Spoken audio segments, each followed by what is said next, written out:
नमस्कार। आज हम महादेवी वर्मा के निबंध जीने की कला के विषय में चर्चा करेंगे। महादेवी वर्मा इस निबंध के आरंभ में सिद्धांतों के ज्ञान और उसके जीवन में हम किस प्रकार से प्रयोग करते हैं इसके बारे में विचार करते हुए कहती हैं कि मात्र जीवन में सिद्धांतों का ज्ञान होना ही पर्याप्त नहीं है। जब तक कि हम उन सिद्धांतों को अपने जीवन में अवसर पड़ने पर प्रयोग नहीं करते तो फिर उन सिद्धांतों का कोई औचित्य नहीं रह जाता। सिद्धांतों का हमें ज्ञान तो बहुत होता है और हम उसकी गठरी अपने सिर पर लादते घूमते हैं, लेकिन जब हमें अपने जीवन में अवसर मिलता है कि हम ऊंचे ऊंचे आदर्शों को और सिद्धांतों को अपने जीवन में अपनाएं, अपने जीवन के दैनिक कार्य में उनका प्रयोग करें, तो हम वहाँ अपने हाथ पीछे हटा लेते हैं और उन सिद्धांतों को हम केवल अपने मनोस्थिति तक ही यानी मानसिक रूप से ही हम उनको वहाँ संभाल के रखते हैं, अपने जीवन में उसका उपयोग नहीं करते। महादेवी वर्मा कहती हैं कि सिद्धांतों का ज्ञान होना लेकिन उनको प्रयोग में ना लाना उसी प्रकार से है कि जिस प्रकार से एक पशु को शास्त्रों और धर्म ग्रंथों का ज्ञान तो बहुत है, लेकिन वो उसका क्या करे, वो उसका प्रयोग करने में असमर्थ है। ये इसी प्रकार है जैसे कि किसी पशु के ऊपर शास्त्र और धर्म ग्रंथ लाद दिए जाते हैं। इसी की यदि हम एक उदाहरण के रूप में चर्चा करें तो हमने ये बहुत सुना है कि सत्यम बुर्यात, यानी सत्य बोलना चाहिए। बचपन से ही हम छोटी छोटी कक्षाओं से ये पढ़ते आ रहे हैं कि हमें सत्य बोलना चाहिए, लेकिन जब हम इसका जीवन में प्रयोग नहीं करते तब तक इस सिद्धांत की जानकारी व्यर्थ है। और सिद्धांत का प्रयोग हमेशा एक ही रूप में नहीं किया जा सकता। इसके लिए हमें उनकी परिस्थितियों और स्थान, विशेष काल आदि का भी ध्यान में रखकर हमें उसका प्रयोग करना चाहिए। उसके वास्तविक अर्थ को समझते हुए हमें उसका प्रयोग करना चाहिए। जैसे कि हम एक उदाहरण दें कि एक निर्दोष का प्राण बचाने वाला असत्य उसकी हिंसा का कारण बनने वाले सत्य से श्रेष्ठ रहेगा।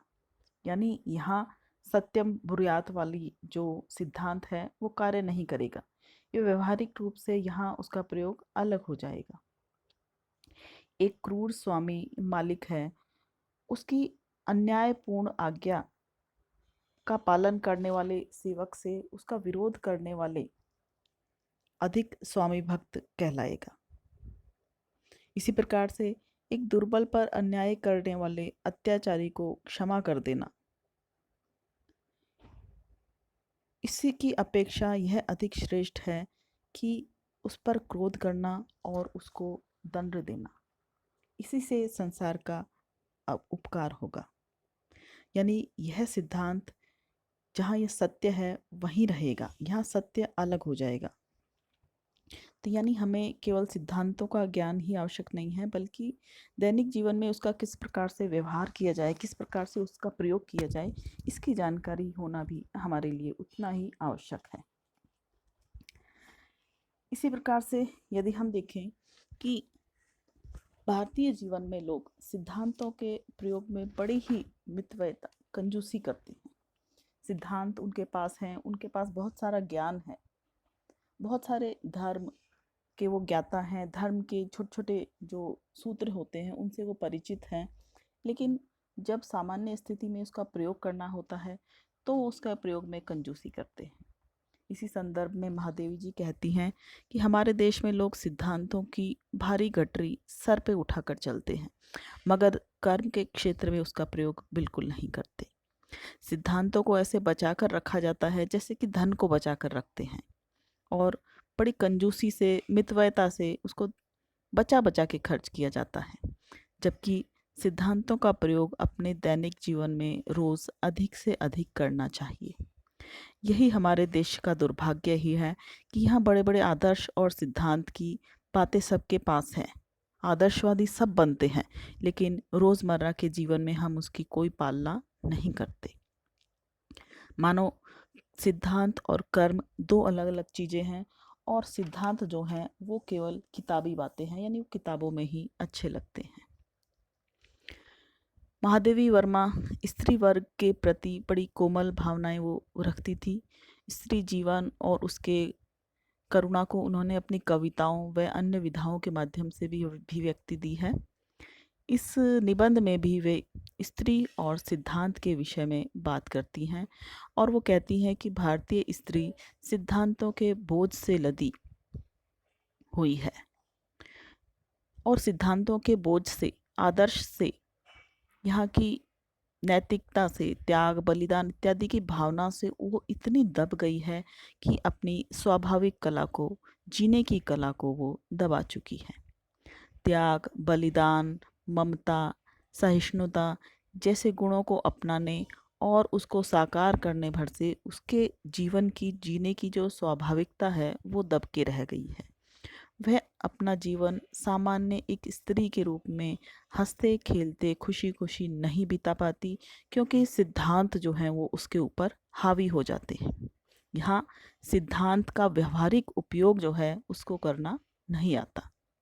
यहाँ हम देखेंगे कि महादेवी वर्मा केवल सिद्धांतों को अपनाने की बात नहीं करती, वो उसको व्यवहारिक जीवन में किस प्रकार से उनको अपनाया जाए, व्यवहारिकता और सिद्धांत में किस प्रकार से संतुलन पैदा किया जाए, इसके बारे में वो अधिक चर्चा करती है। यहाँ वो सिद्धांतों से ऊपर स्त्री की एक सामान्य जीवन जीने की जो स्वाभाविकता है उस पर बात करती है। वो मानती हैं कि हिंदू स्त्री एक शव के समान ही निस्पंद सी हो गई है, जिसमें कोई भी स्पंदन नहीं है, कोई भी हलचल नहीं है। संस्कारों ने उसे इतना पक्षाघात दे दिया है, एक लकवे का रोगी सा बना दिया है। समाज ने स्त्री को दास्ता के अतिरिक्त, गुलामी के अतिरिक्त और कुछ नहीं दिया। महादेवी जी इसका प्रमुख कारण पुरुषों की धन कमाने का उत्तरदायित्व को उनको दिया जाना प्रमुख रूप से मानती हैं। धन उपार्जन का उत्तरदायित्व पुरुष को देने से पुरुष वर्ग जो है वो अत्यधिक शक्तिशाली हो गया, और उसने जो नियम बनाए वो खुद को स्वच्छंद आज़ाद करने वाले थे, और स्त्री को कठोर से कठोर नियमों में उसने लाद कर घर की चार दीवारें में कैद कर एक गुलाम सा बना के रख दिया।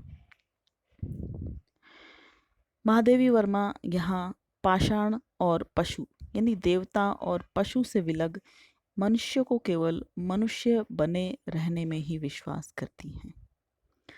वह कहती हैं कि स्त्रियां स्वयं भी कहीं ना कहीं अपनी वर्तमान स्थितियों, परिस्थितियों के लिए जिम्मेदार हैं, क्योंकि उसे जीवन जीने की कला नहीं आती। वह युगों से चले आ रहे पुराने लचर सिद्धांतों का भार स्वयं ही अपनी मर्जी से ढोए जा रही है।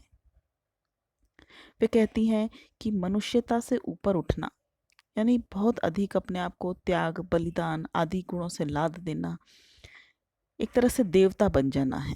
और देवता बन जाने का तात्पर्य यहाँ है पाषाण, यानी पत्थर की मूर्त बन जाना। भारतीय स्त्री की स्थिति भी वर्तमान में यही हो गई है। दूसरी ओर कहती हैं कि मनुष्य स्थिति से नीचे गिरना, पशु बन जाना है, जो वर्तमान समाज में हमारे पुरुष वर्ग की स्थिति है। यानी हमारे समाज में वर्तमान स्थिति में स्त्री जो है वो बहुत अधिक सिद्धांतों से लदी होने के कारण देवता बनते हुए पत्थर यानी पाषाण बन गई है, और पशु जो है उस पर अत्याचार करते हुए और उसको घर में सीमित रखते हुए, अनावश्यक उस पर तरह तरह के दबाव डालते हुए पशु तुल्य हो गया है। और दोनों ही स्थितियों में मनुष्य का पूर्ण विकास संभव नहीं है।